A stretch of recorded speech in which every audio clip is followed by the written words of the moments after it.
Hello friends. आज हम चमगादड़ के बारे में बहुत सारे इंटरेस्टिंग और अमेजिंग फैक्ट्स देखेंगे। एक, चमगादड़ का खाना। भोजन के आधार पर चमगादड़ को 3 समूहों में बांटा जा सकता है: शाकाहारी, मांसाहारी और वैम्पायर। अधिकांश चमगादड़ या लगभग 70% बैट्स कीटों को खाते हैं। बाकी बचे फलाहारी होते हैं, जो आम, संतरा, केले के फलों के अलावा नेक्टर या मकरंद भी खाते हैं। और हाँ, चमगादड़ वैम्पायर प्रकृति के भी हो सकते हैं, जो कि साउथ अमेरिका में देखे गए हैं। वैम्पायर बैट को प्रतिदिन इनके खुद के भार के जितना खून पीना होता है। ये अधिकांशतः डरपोक जानवर जैसे कि गाय, भैंस, बकरी, मुर्गी, मेंढक इत्यादि से रक्त प्राप्त करते हैं। वैम्पायर बैट का भोजन केवल और केवल रक्त होता है और वो इसके अलावा कुछ भी नहीं खाते हैं। इसलिए अगर इन्हें कोई और शिकार नहीं मिलता है तो ये अपने ही समूह के कमजोर चमगादड़ का खून भी पी लेते हैं।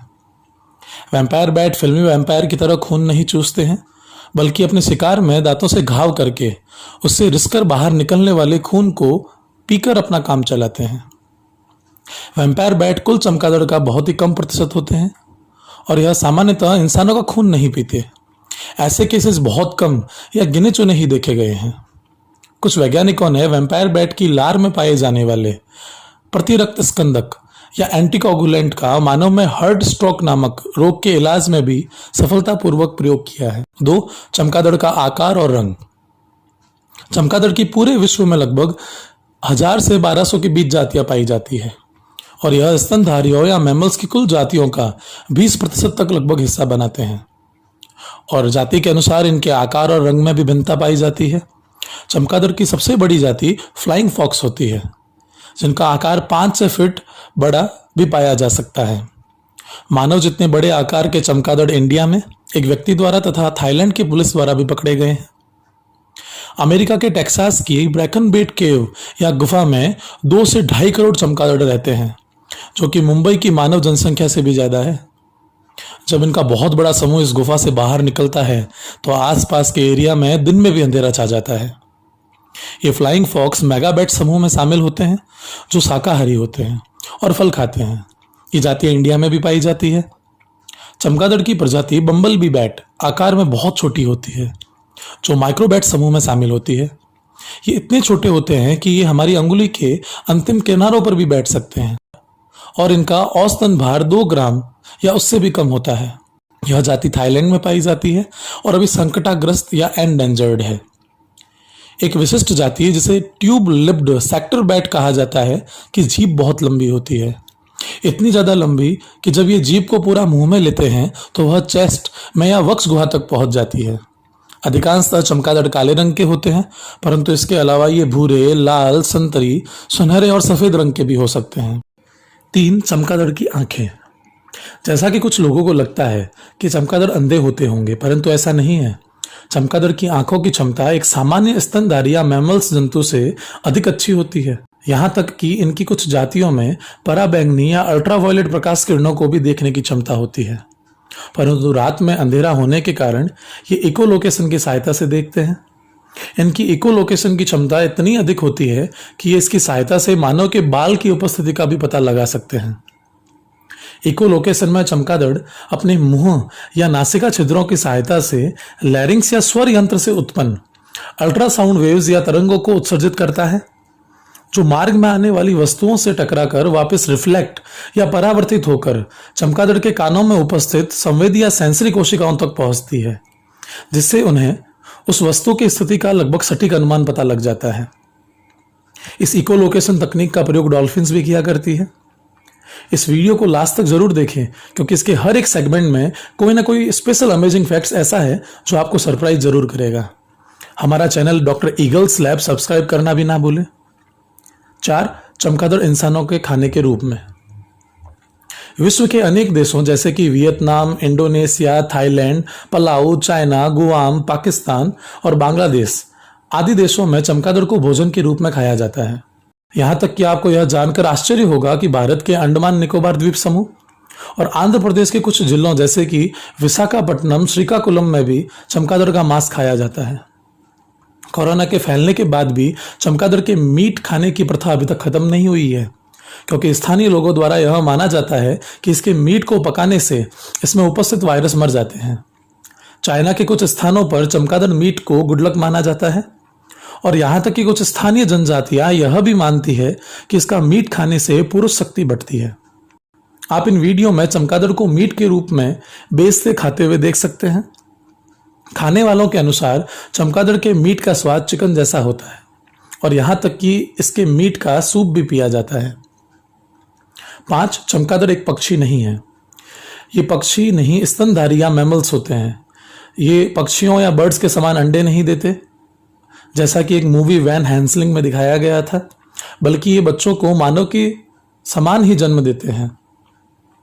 नवजात शिशु को दूध पिलाने के लिए चमगादड़ में आर्मपिट्स के पास में निप्पल पाए जाते हैं।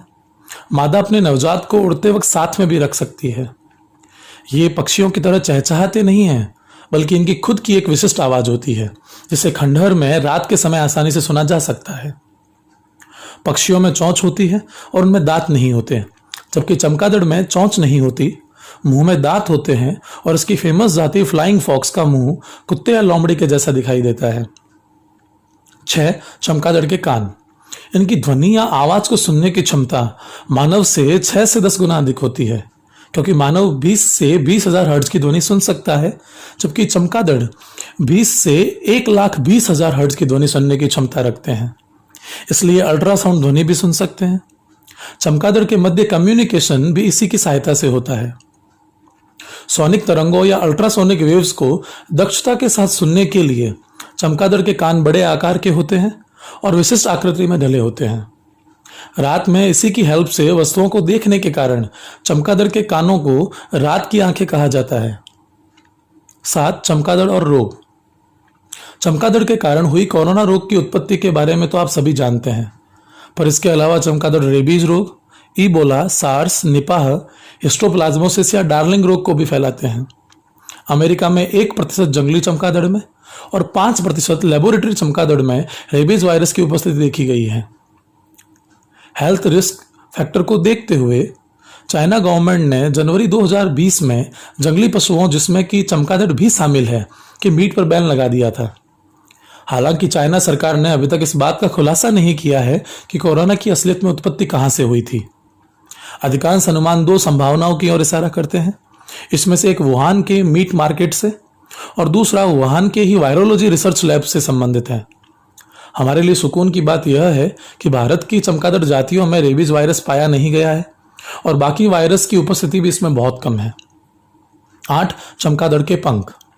पक्षियों के पंख तो पूरे फोरलिम या अग्रपाद या पूरे हाथों से मिलकर बने होते हैं, जबकि चमगादड़ के पंख उनके चेस्ट से निकली स्किन या चमड़ी और आकार में लंबी व बड़ी हुई अंगुलियों की सहायता से बने होते हैं। इसमें पूरे अग्रपाद या हाथ शामिल नहीं होते। चमगादड़ के उड़ने की क्षमता पक्षियों की तुलना में अधिक दक्षता युक्त होती है। इन पंखों की सहायता से चमगादड़ 3000 फीट की ऊंचाई तथा अधिकतम 50 माइल्स पर घंटे की रफ्तार से भी उड़ सकते हैं। चमगादड़ के पंख उनके शरीर के क्षेत्रफल का 95% तक हिस्सा बना सकते हैं और ये शरीर के तापमान नियमन, blood pressure balance, water balance और गैसों के आदान प्रदान में भी सहायक होते हैं। 9. चमगादड़ और मूवीज।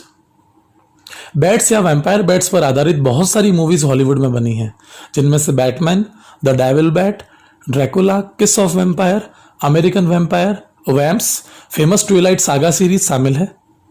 पर असलियत में वैम्पायर ह्यूमन नहीं पाए जाते, ये बस फिल्मों और किताबों के काल्पनिक पात्र मात्र हैं।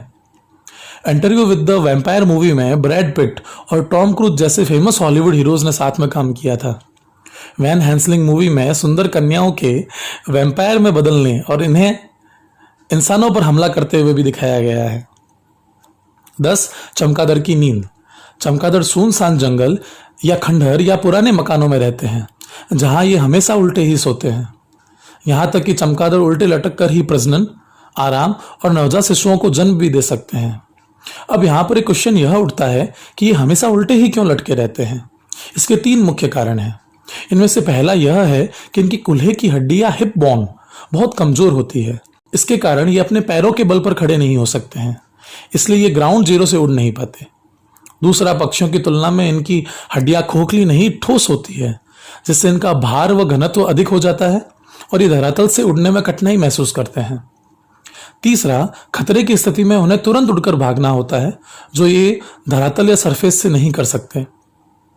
इनके पंजों में पाए जाने वाले मजबूत मसल्स और टेंडन्स की सहायता से ही ये अपसाइड डाउन रह पाते हैं। अब कुछ इंटरेस्टिंग एक्स्ट्रा टिप्स। मादा चमगादड़ में नर चमगादड़ के स्पर्म्स या शुक्राणुओं को अपने यूटेरस में संग्रहित करके रखने की क्षमता होती है, ताकि वो आवश्यकता अनुसार फर्टिलाइजेशन या निषेचन को देरी से करा सके। यूएस के सिविल वार के समय चमगादड़ के उत्सर्जी पदार्थ या बीट से गन पाउडर बनाया गया था। इसे गुआनो भी कहते हैं और इसे सामान्यतः फर्टिलाइजर या खाद के रूप में उपयोग में लिया जाता है। चमगादड़ इकोलॉजी के लिए बहुत ज़रूरी है, क्योंकि यह खेतों में कीटों को खाकर फसल की सुरक्षा करते हैं और साथ ही उष्णकटिबंधीय वर्षावन या ट्रॉपिकल रेन फॉरेस्ट में बीज प्रकीर्णन तथा आम, काजू, केले जैसे पादपों में पॉलिनेशन या परागण में भी सहायक होते हैं। एक छोटे आकार का चमगादड़ 1 घंटे में 600 से भी अधिक कीटों को खा सकता है। इनकी एक छोटी सी कॉलोनी 1 साल में 6000 लाख से भी अधिक कीटों को खा जाती है, जो कि इंसेक्ट्स की पॉपुलेशन कंट्रोल के लिए बहुत जरूरी है। उड़ते वक्त इनकी हार्ट बीट 800 से 1000 पर मिनट जितनी अधिक भी हो सकती है, पर जब ये आराम करते हैं तो इनकी हार्ट बीट 18 पर मिनट जितनी कम भी हो सकती है। अब सबसे लास्ट और इंटरेस्टिंग क्वेश्चन, चमगादड़ रात को ही सक्रिय क्यों होते हैं? इनके इस रात्रिचारी या नॉक्टर्नल होने के भी 3 मुख्य कारण हैं, जिसमें से पहला यह है कि चमगादड़ ताप संवेदी होते हैं और इनके गहरे रंग के अधिक पृष्ठ क्षेत्रफल रखने वाले पंख दिन के समय में अधिक ऊष्मा अवशोषित कर लेते हैं, जिसे ये सहन नहीं कर सकते। दूसरा, रात के समय समान भोजन के लिए इनका अन्य जातियों से कंपटीशन या प्रतिस्पर्धा कम हो जाती है। और तीसरा कारण यह है कि रात को चमगादड़ का शिकार करने वाले शिकारी जंतु जातियां जैसे कि रैकून, नेवले निष्क्रिय होते हैं और साथ ही साथ इनके शिकार इंसेक्ट या कीट भी निष्क्रिय होते हैं, जिससे इनके लिए उनका शिकार करना बहुत आसान हो जाता है। आपको ये वीडियो कैसा लगा मुझे कमेंट्स में बताना मत भूलें, और साथ ही आप मुझे ये भी बताएं कि आप ऐसे ही इंटरेस्टिंग फैक्ट्स और कौन से एनिमल जाति के बारे में सुनना चाहते हैं। ये भी मुझे कमेंट्स में ही बताएं। Thank you.